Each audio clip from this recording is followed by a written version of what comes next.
Tidak lama kemudian, perawat datang melihat kondisi ayah Desi yang tiba-tiba terlihat segar bugar. Perawat itu terkejut hingga tak bisa berkata-kata. Setelah diingatkan oleh Dr. Rudy, dia segera sadar dan dengan cepat mengambil sampel darah dari ayah Desi. Darah tersebut segera dikirim ke laboratorium untuk pemeriksaan mendesak dan hasilnya baru akan keluar dalam waktu sekitar 20 menit.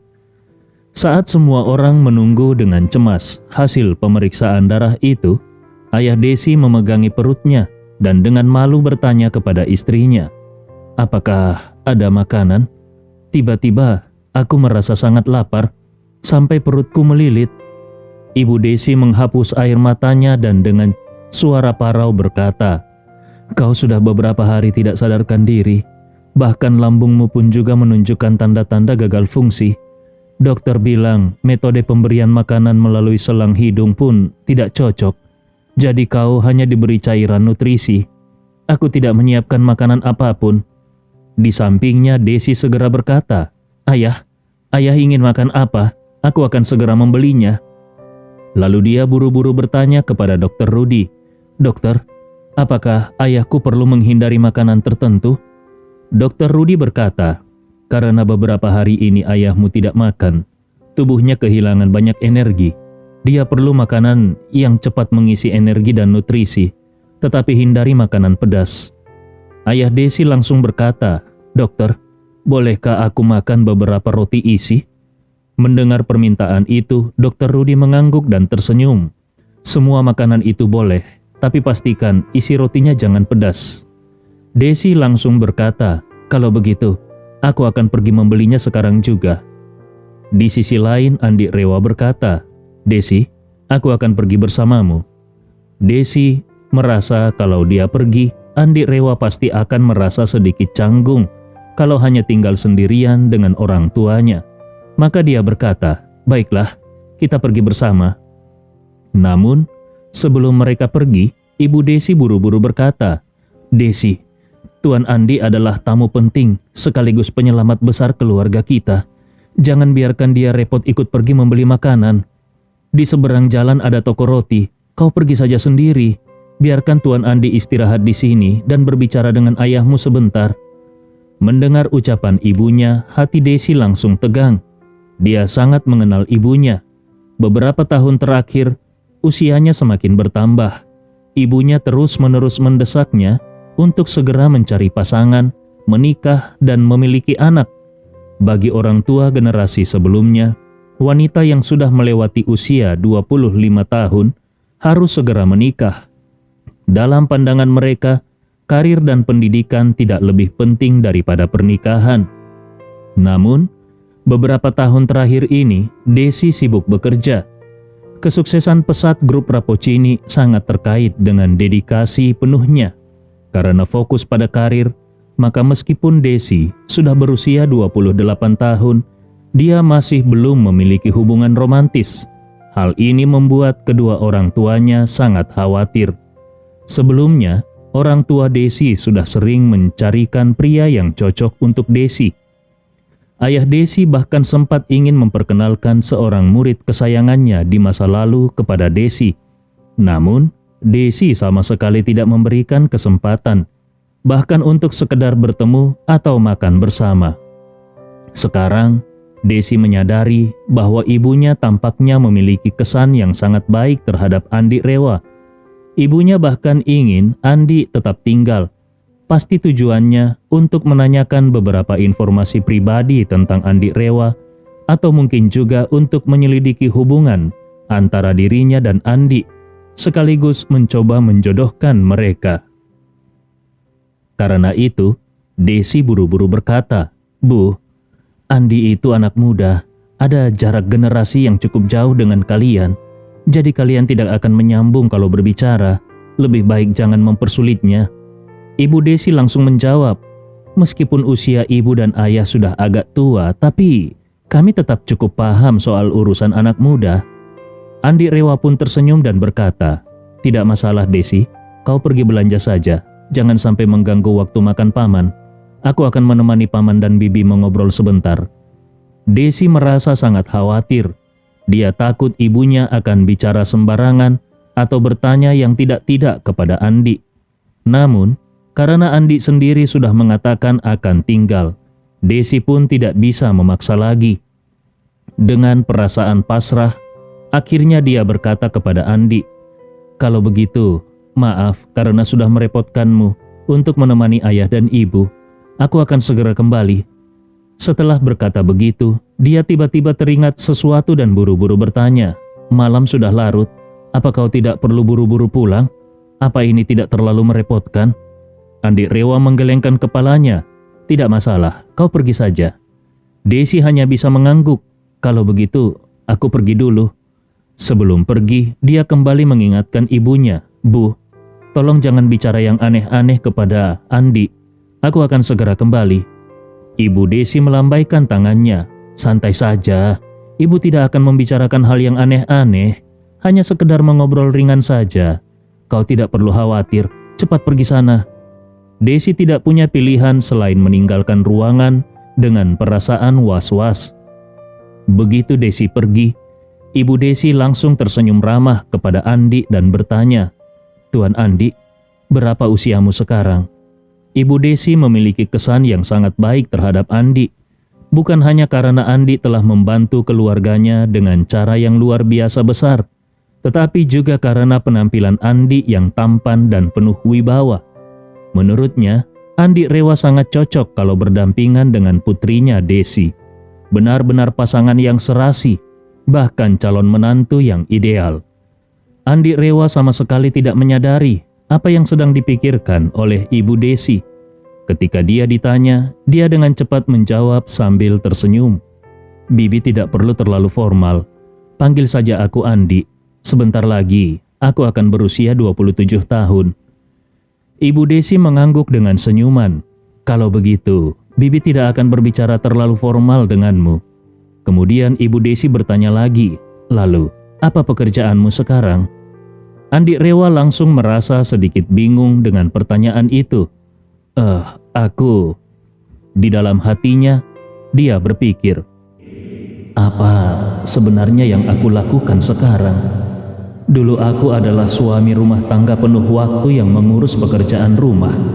Tapi sekarang semua pekerjaan rumah sudah diambil alih oleh Carla. Tapi karena kakinya patah, aku masih harus membantu sedikit. Namun secara teknis, aku sudah bukan lagi suami rumah tangga penuh waktu. Jadi, apa pekerjaanku sekarang? Pengusaha swasta? Sepertinya kurang lebih begitulah. Lagi pula, aku memiliki grup Rapocini dan farmasi bioteh."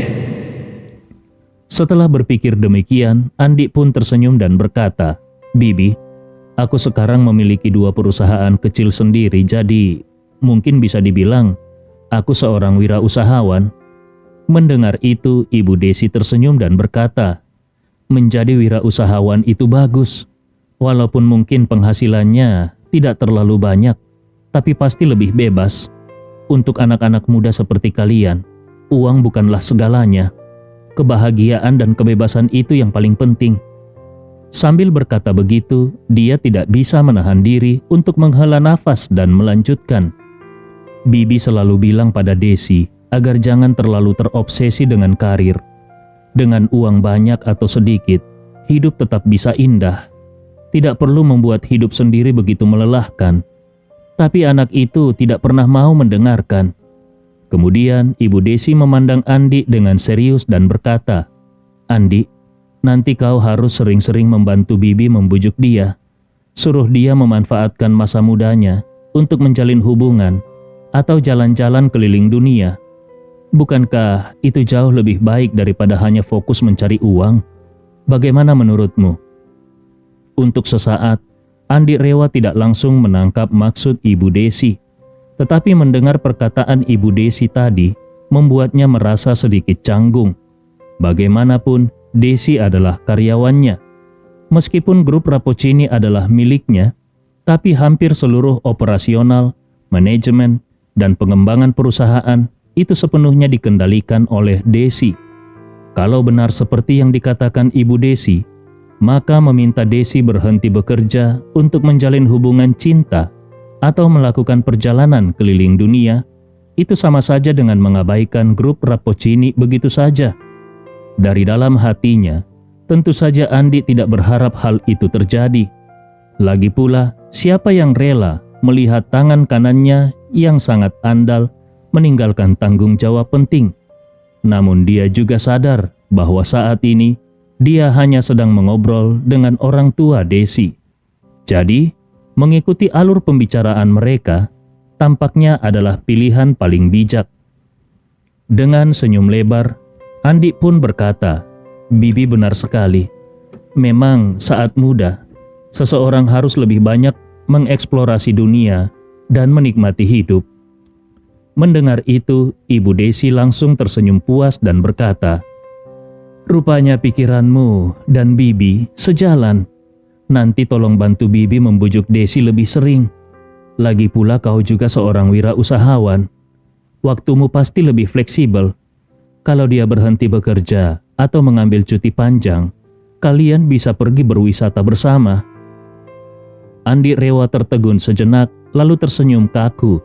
Bibi, waktuku sebenarnya tidak sebebas yang Bibi bayangkan. Aku tetap punya banyak urusan yang harus diurus." Namun, Ibu Desi melambaikan tangannya dan bersikeras, "Dengarkan nasihat Bibi. Di usia seperti kalian, kalau tidak menikmati hidup dengan baik, nanti setelah menikah dan punya anak, kalian akan benar-benar terikat." Setelah berkata demikian, Ibu Desi melanjutkan dengan nada penuh nostalgia. "Dulu, saat Bibi mengandung Desi, Paman dan Bibi sudah harus memikirkan banyak hal. Waktu itu, kami pikir setelah melahirkan akan lebih santai. Tapi ternyata setelah anak lahir justru lebih melelahkan. Lalu kami pikir setelah anak masuk taman kanak-kanak, segalanya akan lebih mudah. Tapi begitu masuk TK, malah tambah repot. Setiap hari kami harus antar jemput, mengurus pendidikan karakter, fisik, seni, dan lain-lain. Setelah pulang sekolah, dia harus les alat musik dan menari. Hampir setiap hari, Bibi harus mengantarnya pergi les. Setelah masuk SD, tidak hanya hobi, tetapi pelajaran sekolah juga harus diperhatikan. Selanjutnya ada ujian masuk SMP, SMA, hingga akhirnya ujian masuk universitas. Tidak ada satupun masa yang benar-benar santai." Sambil duduk di tempat tidur rumah sakit, Ayah Desi ikut berkomentar dengan penuh perasaan. "Betul sekali, dari sejak anak dikandung hingga akhirnya masuk universitas, barulah kami merasa sedikit lega. Belasan hingga 20 tahun itu benar-benar penuh perjuangan." Ibu Desi juga menghela nafas. "Karena itu, kalian anak muda harus benar-benar menikmati hidup saat muda. Sepanjang hidup manusia, masa terbaik adalah 10 tahun, antara usia 20 hingga 30 tahun. Pada usia itu, kalian sudah memiliki pandangan dunia, nilai kehidupan dan moral yang relatif matang. Kalian sudah mampu membedakan yang benar dan salah, serta dalam tingkat tertentu mencapai kemandirian finansial. Kalian juga mulai bebas dari kendali orang tua dan merasakan kebebasan sebagai orang dewasa. Kalau masa 10 tahun itu tidak dimanfaatkan dengan baik dan tidak dinikmati, kalian pasti akan menyesal di kemudian hari." Andi Rewa mengangguk setuju. Di masa kecilnya, dia juga sering memiliki imajinasi liar dan impian besar. Orang tuanya tidak pernah memaksanya untuk menjadi yang terbaik atau memenuhi ambisi mereka. Ibunya selalu mengatakan kepadanya, hidup itu singkat dan dunia ini sangat luas. Harapan ibunya adalah agar Andi bisa menjadi orang yang bahagia, seseorang yang bisa menjelajahi seluruh dunia, meraih kebahagiaan sejati dan tidak menyia-nyiakan hidupnya. Kalau bukan karena insiden tragis yang terjadi, dengan kekayaan keluarga Rewa, orang tua Andi pasti mampu memberikan kebebasan ekonomi kepada Andi sejak kecil hingga dewasa. Bahkan, mereka juga pasti mampu mendukung impian Andi untuk mengeksplorasi dunia di usia 20-an. Andi Rewa yang tidak pernah terlalu mempedulikan uang, kemungkinan besar tidak akan terlibat dalam perebutan kekuasaan keluarga setelah dewasa. Kalau semua berjalan sesuai rencana, sekarang Andi mungkin sudah menikmati hidupnya dan menjelajahi dunia tanpa beban. Mungkin sekarang Andi bisa menaklukkan Gunung Everest, bermain ski di pegunungan Alpen, berlibur ke Perancis, menjelajah Antartika, atau menyelam di Tahiti. Namun insiden tragis yang terjadi di masa kecilnya membuat jalur hidupnya berubah total. Dulu, dia adalah salah satu anak terkaya di dunia ini. Dari 6 hingga 7 miliar penduduk dunia, tidak lebih dari 100 orang yang lahir seberuntung itu. Tapi, setelah ia berusia 8 tahun, dia menjadi anak yatim piatu yang paling malang dan tragis. Berbeda dengan anak yatim piatu lainnya, hidup Andi jauh lebih berat.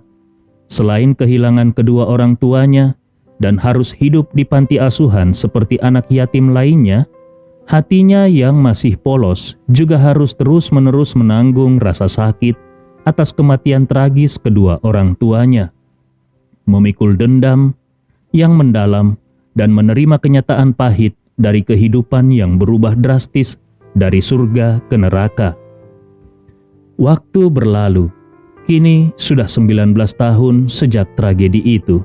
Anak laki-laki yang dulu menangis sejadi-jadinya di depan pintu panti asuhan, kini telah tumbuh menjadi pria dewasa berusia 27 tahun. Seperti yang dikatakan oleh Ibu Desi, masa terbaik dalam hidup adalah 10 tahun, antara 20 hingga 30. Namun bagi Andi, 7 tahun dari masa emas itu sudah berlalu begitu saja. Andi Rewa bertanya di dalam hatinya, "Selama 7 tahun terakhir, aku hampir tidak punya kesempatan untuk menikmati hidup.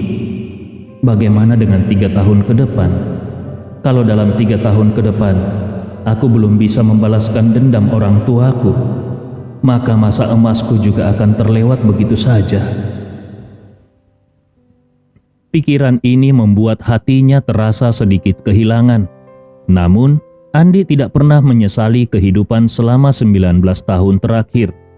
Meski 15 tahun pertamanya penuh dengan kesepian dan penderitaan, lalu 3 tahun berikutnya dia harus menghadapi berbagai hinaan dan ejekan.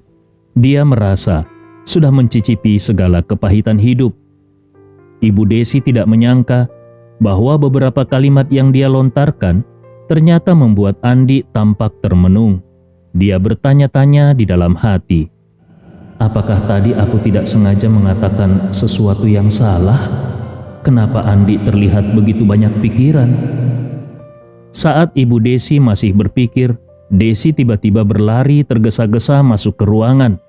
Dia membawa 2 kantong plastik di tangannya. Wajahnya terlihat lelah dan dia terengah-engah sambil berkata dengan susah payah, "Ayah, Ibu, aku bawa makanan. Cepatlah makan." Melihat putrinya yang tampak kelelahan, Ibu Desi segera bertanya, "Desi, kenapa kau seperti ini?" Desi buru-buru menjawab, "Tidak apa-apa. Tadi aku cuma berlari terlalu cepat, jadi sekarang sedikit terengah-engah. Sebentar lagi aku pasti akan baik-baik saja." Ayah Desi merasa sangat prihatin dan berkata, "Astaga, kenapa kau harus berlari secepat itu? Jalan saja pelan-pelan. Beli makanan juga tidak perlu terburu-buru. Kita tidak sedang berlomba." Desi dengan sedikit canggung berkata, "Ayah kan lapar. Ayah sudah lama tidak makan. Jadi aku takut ayah kelaparan sampai sakit." Sebenarnya Desi tidak ingin mengatakan yang sebenarnya. Alasan dia berlari begitu cepat adalah karena dia khawatir orang tuanya mengatakan sesuatu yang tidak pantas kepada Andi Rewa. Itulah sebabnya dia sengaja mempercepat langkahnya untuk mencoba mengurangi waktu orang tuanya mengobrol bersama Andi. Saat ini, seorang perawat muda tiba-tiba masuk dengan tergesa-gesa. Wajahnya penuh kegembiraan. Dia langsung berkata dengan penuh semangat, "Dokter, hasil tes darah pasien sudah keluar dan kadar kreatinin darahnya hanya 45. Mendengar angka itu, Dr. Rudy langsung tertegun. Dari 1.500 turun ke 45. Ini benar-benar luar biasa. Keluarga Desi bahkan lebih memahami arti angka itu. Selama bertahun-tahun, ayah Desi telah menderita akibat gagal ginjal. Selama ini mereka sudah seperti setengah dokter karena terus mempelajari penyakit ini. Mereka sangat memahami kisaran nilai kreatinin darah dan apa artinya untuk kondisi ginjal. Kisaran normal kreatinin darah biasanya berada di angka 40 sampai 130. Jadi, ketika mendengar angka 45, seketika itu keluarga ini menangis haru dengan air mata penuh kebahagiaan. Desi mengingat sesuatu dan bertanya kepada Dr. Rudy, "Dokter, seingatku angka 45 ini untuk orang normal dianggap sedikit agak rendah, bukan?" Desi benar, nilai 45 hampir mendekati batas terendah, sehingga untuk kebanyakan orang normal, angka ini agak sedikit rendah. Biasanya kreatinin darah pria dewasa berada di kisaran 70 sampai 100. Dr. Rudy yang tampak sangat bersemangat menjawab, "Ini sebenarnya normal. Beberapa waktu terakhir, ayahmu mengalami penurunan berat badan yang cepat, sehingga tubuhnya menjadi sangat kurus dan juga ada sedikit kekurangan gizi.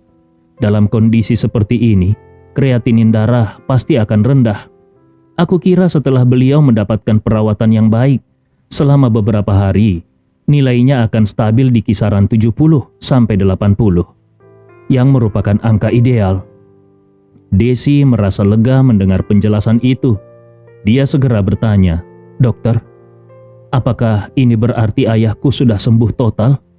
Dr. Rudy mengangguk dengan penuh keyakinan. "Sudah sembuh total, tidak diragukan lagi. Ini benar-benar luar biasa." Desi sangat gembira, lalu memandang ke arah Andi dengan mata yang memerah. Ada banyak hal yang ingin dia ungkapkan sebagai rasa terima kasih. Tetapi ketika ingin berbicara, kata-katanya terasa tersangkut di tenggorokan. Baginya, kebaikan yang begitu besar ini harus dibalas lebih dari sekedar kata-kata terima kasih. Kalau dia hanya terus berterima kasih dengan kata-kata, rasanya dia seperti tidak cukup tulus atau menghargai apa yang telah dilakukan Andi Rewa. Ibu Desi yang awalnya masih ragu tentang kondisi suaminya, kini benar-benar merasa lega setelah mendengar hasil kreatinin darah tersebut. Air matanya mengalir deras tanpa bisa ditahan. Dia kemudian menatap Andi, lalu tiba-tiba berlutut di depan Andi dan dengan penuh rasa terima kasih berkata, "Andi, terima kasih. Benar-benar terima kasih banyak." Andi Rewa segera maju untuk membantunya berdiri dan berkata, "Kenapa Bibi melakukan ini? Cepat bangun." Ibu Desi yang masih terisak menjawab, "Bibi merasa bantuan yang kau berikan kepada keluarga kami terlalu besar nilainya.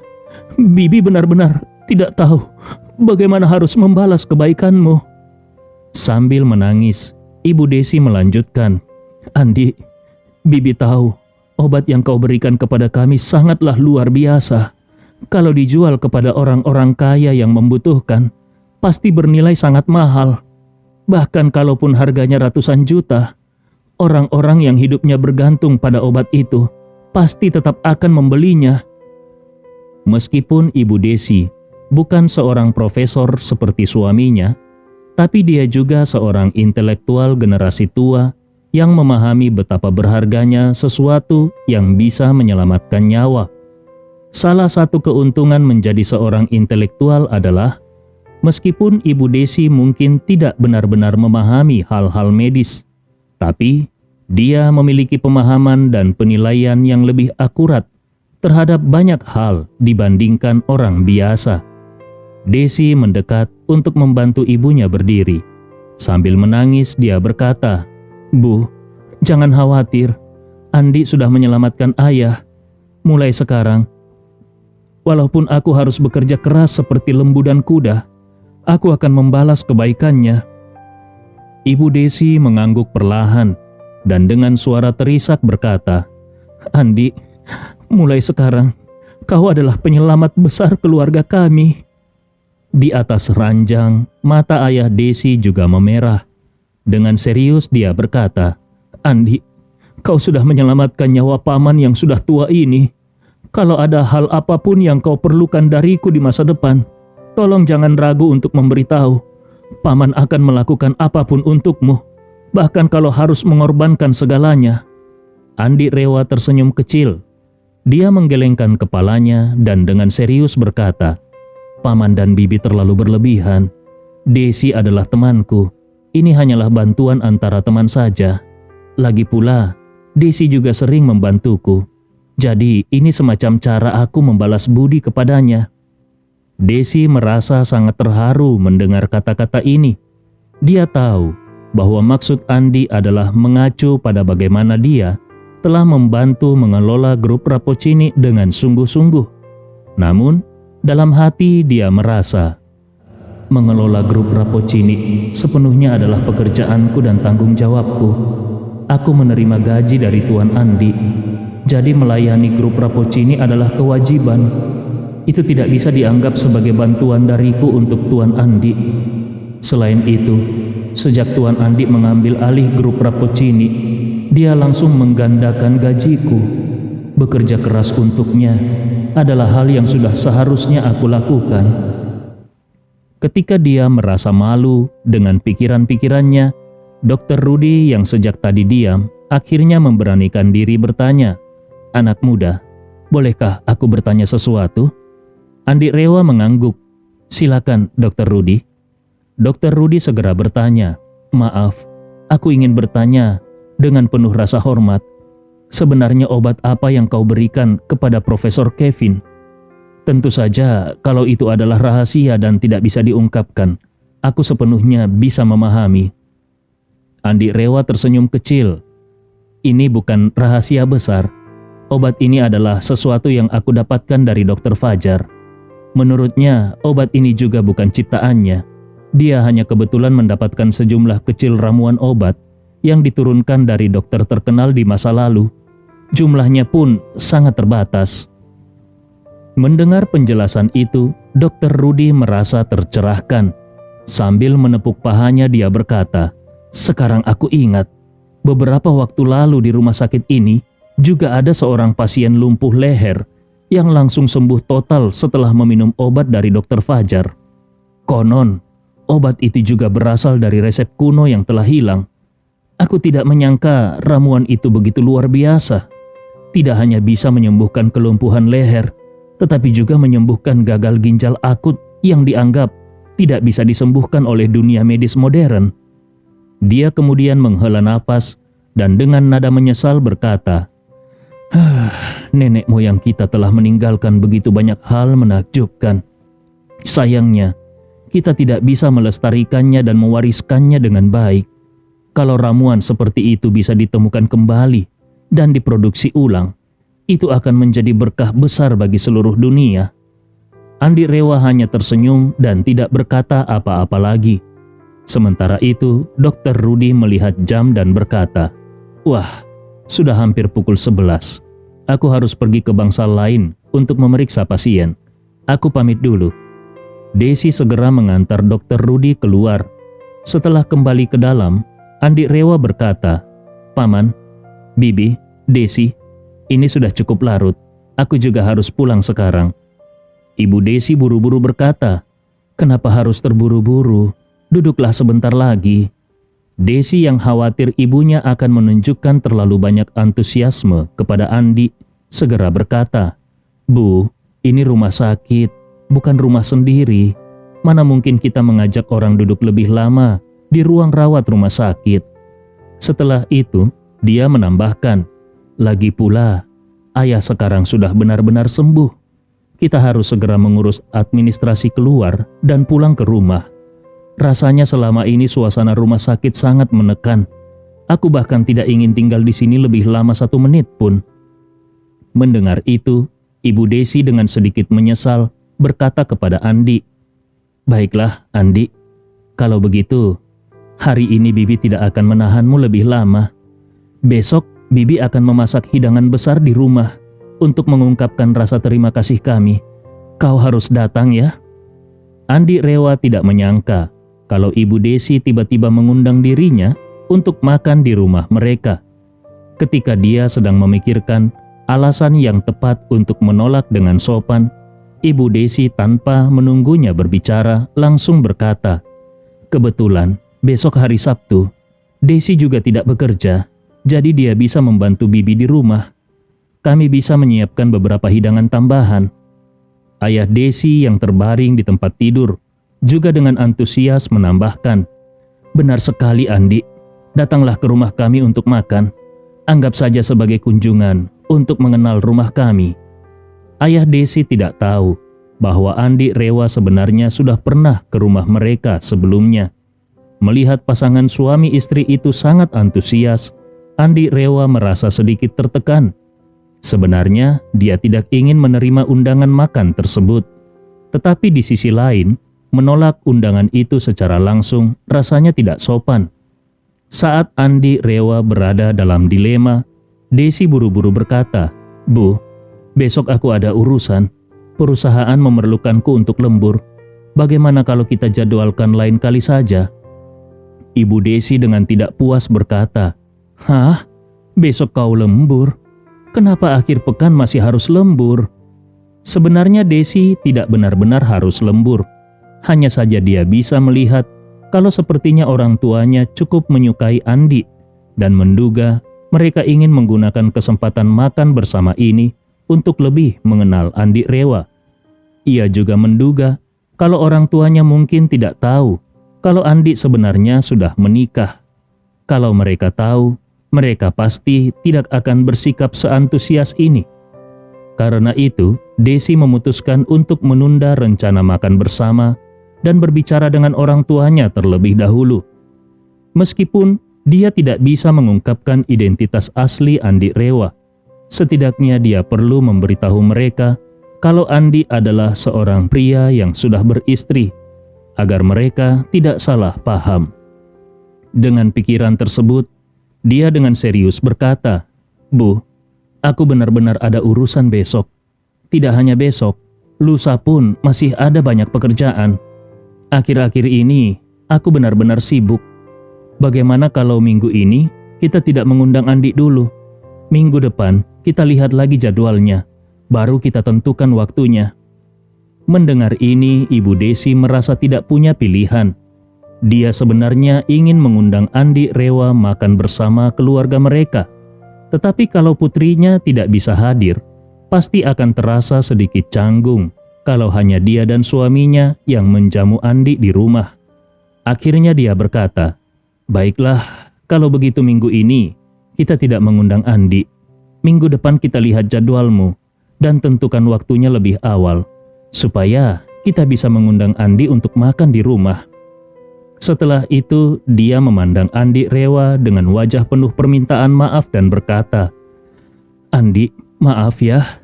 Kalau begitu, kita jadwalkan minggu depan saja. Bagaimana menurutmu?" Andi Rewa mengangguk dan tersenyum. "Tidak masalah, Bibi. Terserah saja kapan waktunya cocok." Ibu Desi segera menoleh ke Desi dan berkata, "Desi, minggu depan kau tidak boleh lembur lagi saat akhir pekan." Desi merasa agak canggung dan berkata, "Bu, soal lembur itu bukan aku yang menentukan. Kalau minggu depan benar-benar ada pekerjaan penting, aku tidak bisa mengabaikannya begitu saja." Ibu Desi berkata dengan nada tidak puas, "Kau bekerja terlalu keras. Kenapa bosmu memberikanmu begitu banyak pekerjaan? Ini kan namanya eksploitasi karyawan."